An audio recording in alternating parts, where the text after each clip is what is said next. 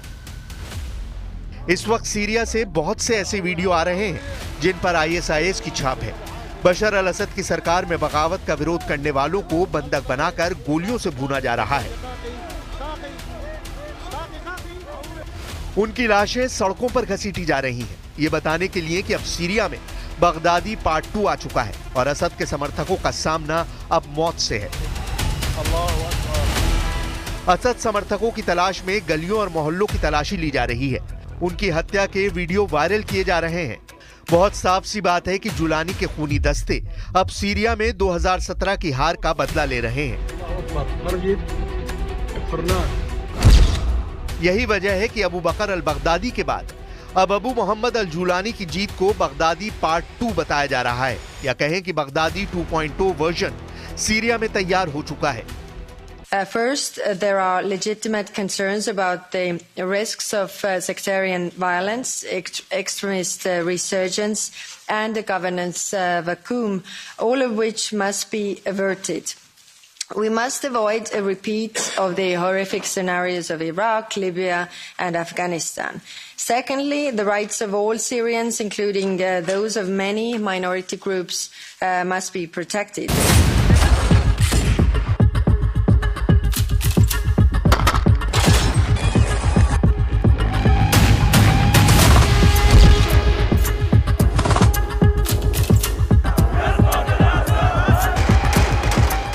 इस pickup truck के आगे देखिए आईएसआईएस का झंडा लगा हुआ है।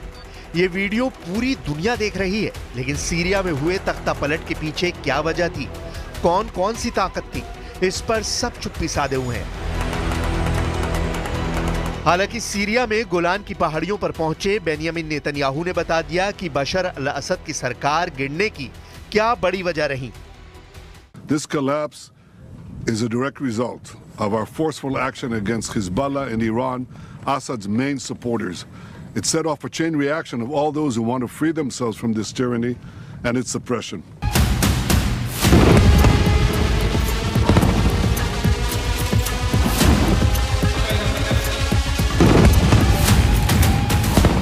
इजराइल पर बार बार ये इल्जाम लगा कि वो सीरिया को अस्थिर करने के लिए बशर अल असद के दुश्मनों को मजबूत कर रहा है, और ये बात इजराइल की मीडिया ने खुद छापी।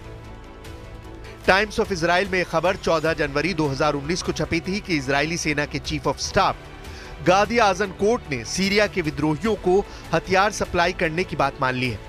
इससे पहले 13 मार्च 2015 को इजराइल के अखबार यरूशलेम पोस्ट ने रिपोर्ट छापी थी कि इजराइल सीरिया में घायल अल-कायदा के आतंकियों का इलाज कर रहा है।